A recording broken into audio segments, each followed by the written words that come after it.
Internet is. Okay. Hey, we're live. I'm Tim Peck. Uh, we're here with Lane Stumler. Stumler. I just said it. No B. Stumler. And we're here. Lane and I met a little while ago, and what we bonded over was the homeless crisis and housing crisis that's happening all across the country, but also here in southern Indiana. And so, Lane, you had a ton of things you can do with your valuable time today, but you decided to be here today. What made you to say this is what you're going to do with your day?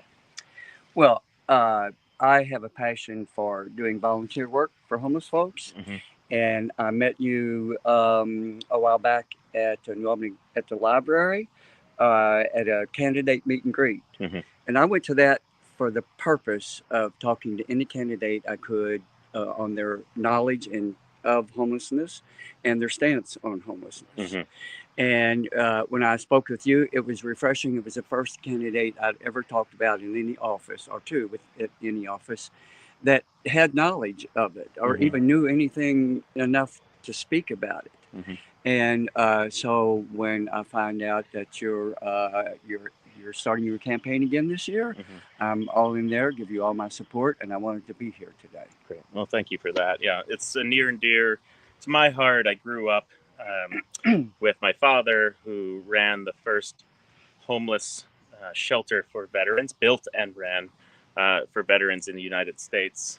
I grew up um, eating meals and kind of reading books in the library with the guys in the shelters.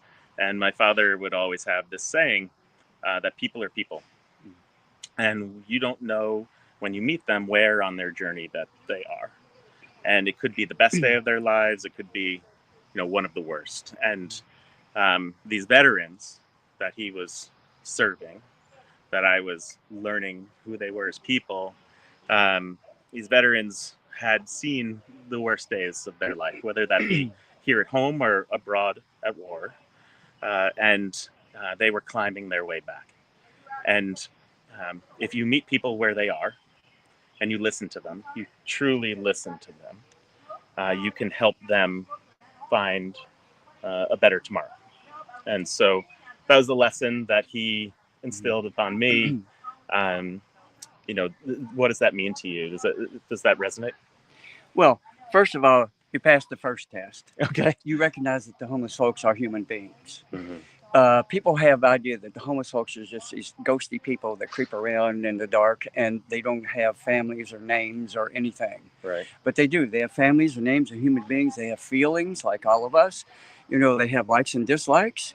If you sometimes if you go to a soup kitchen, so they serve you a meal that there's something you don't like.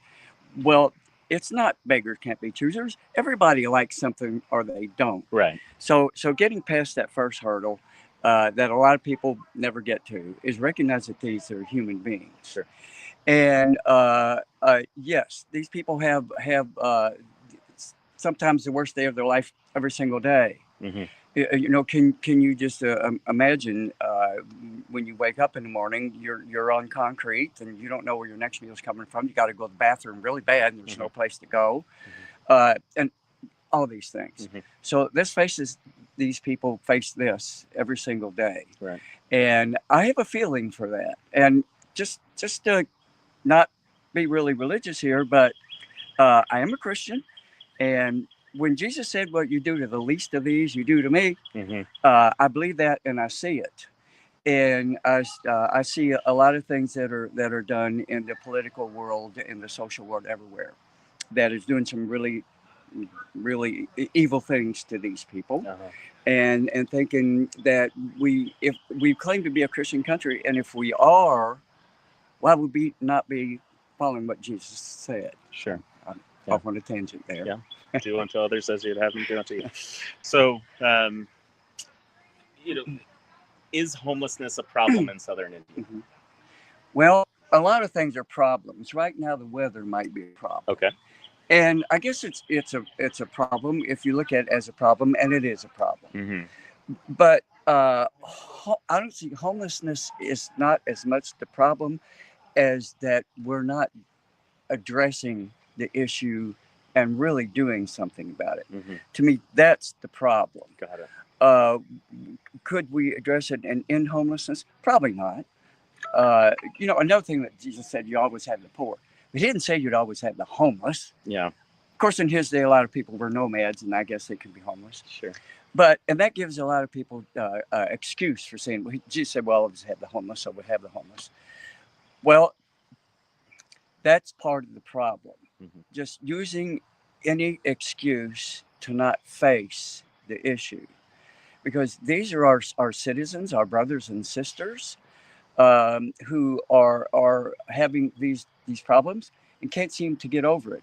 And if you've worked with folks who are trying to work their way through social services systems, did you ever get behind on a bill, or your insurance payment didn't work right or something, and the headaches you have trying to keep the bureaucracy fed with paperwork to get it done?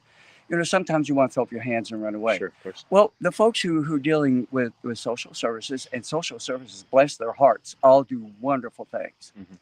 But they have to account for every penny, because whether funding is public funding, private funding, or what, they have to justify the spending of every bit of it. Mm-hmm. So there's a lot of paperwork. Some folks on the streets can't even fill out a form. Right.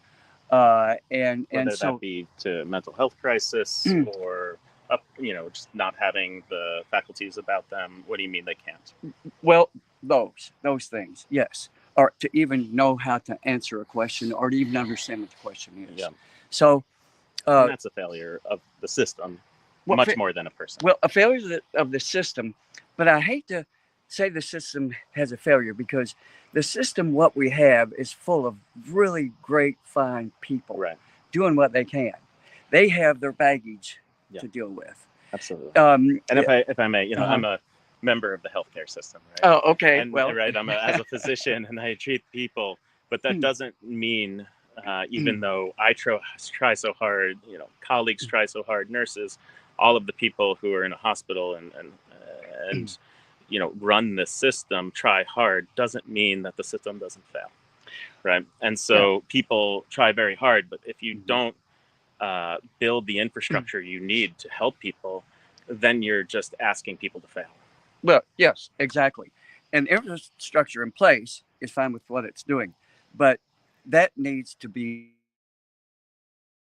recognition of the issue that these folks are challenged with every single day, and recognize the causes and effects of homelessness, which sometimes you talk to people about homelessness, they go straight to say, yeah, drug addiction is a terrible thing. Right. Well, if you want to talk about drug addiction, okay, you want to talk about homelessness, that's a whole other thing. Now, there may be some overlapping there, which there definitely is. And in a high degree of homeless folks, there is a pretty good degree of alcohol and substance dependence. But that is not the main cause of homelessness. Breakdown of family structure, mental illness, the continuing cycling and recycling of generation after generation. Right. Those are the things that need to be addressed. Right. And some jurisdictions are looking at what permanent supportive housing, which is where small housing units are built, and on the site there would be the social services that they need, the mental health care, the financial advisors, because you can get somebody, you can actually get somebody in a home, in a housing project department, home, whatever. But if they and they may have some income, some disability, or whatever they have. Some have Social Security and are Social Security age, which is an increasing homeless, bigger and bigger, because those people who are over 65 just blossoming. But so you get them in a place, they have enough income to pay the rent, which might be $8, it might be $120, whatever it is, and enough to pay their electric bill. But maybe they don't even know how to pay electric, but they've never paid an electric bill. If it comes, they don't really know what to do with it. So but things need to be taken farther in this public supportive housing. Mhm. You would have folks to try to help them understand how to get the bill paid, Right. so they don't lose that and then lose their housing. So, as a congressperson thinking about this, I try to think about it as root causes and things where we in the federal government could actually make real change, right? There is what you're talking about, creating single room occupancies and housing and places where social services can all be. And that is super important. And you talk about financial advisors, but there's also the idea that people are in debt and have no credit and can't get credit, and yet moving up the river a bit in these problems and saying predatory loaning and payday loans, talking about uh, Visa and MasterCard and Amex and others who make a ton of money off of interest, and how we can kind of rein that in a bit to be more fair to people. The financial system itself needs some changing, and and a lot of this is bipartisan. I heard Josh Hawley, who is as Republican as they can be, saying the same thing in a trial to Visa and MasterCard CEOs, right?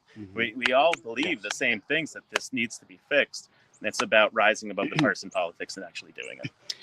Okay. One thing you said reminded me of this. I heard a university professor the other day in a thing I was in, who said it's very expensive to be poor. The system is rigged against you. Just say if you need a package of bologna, you can buy this little thin package that's $3.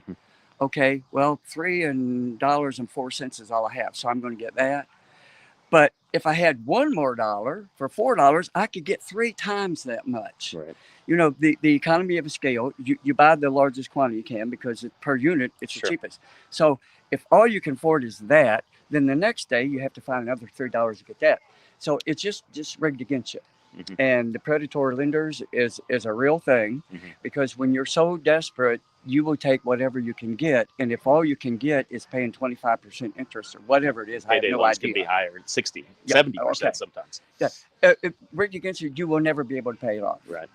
Well, thank you, Lane. We're going to keep talking about homelessness over the next few months and really zero in on it. We want to know what it's like to be homeless in southern Indiana, what it's like to be someone who's helping the homeless, what it's like to be someone on the edge of being houseless, and see who those people are, how we can help them, because this campaign, this entire project here is about looking and hearing the voices of people, meeting them where they are, as we just said, listening to what they have to say, and being able to create legislation from there rather than the top-down approach. I'm counting on you for that. Yeah. Okay. Okay. Good to talk to you. Yeah. I have one thing. I don't know if you want to record this. Please. But also, they're feeling the pain of the budget cuts. Swinging the chainsaw around and saying this is going to be painful. Right. Well, painful for you. Who? Not the guy with the chainsaw, but it's painful for the folks who already are in pain. Right. We're already talking. Social service agencies are. When I ask them, folks, are you getting budget cuts? And they're either getting budget cuts, they feel them coming from the federal, and then the state, by way of the federal. So this is where I stand on the chainsaw and on DOJ in general, is that indiscriminate cutting, it just hurts people, and you don't know who you're hurting, right? And I think the media, I think politicians give us this false choice where it has to be cut, or spend. Those are your only two choices. When that is the least innovative, laziest way that you can be as a politician, as a government. Government can be innovative. I've been part of innovative government before. We've passed bipartisan bills to make telemedicine a thing for seniors and for the disabled and for people in rural areas. I've been part of that. I've seen it work. And I think that you can go down the middle where you say, let's change what we have with the funding that we have, rather than peel back the funding that we have in order to invest in people so that they can grow and be able to give back to the community and help the economy grow. Bingo. And so this is not a partisan thing. When you talk this way, when you think this way, you can bridge partisan divides, and that's what I intend to do. Okay. Hope you get their attention. Thank you. Good stuff. You too. Oh, it was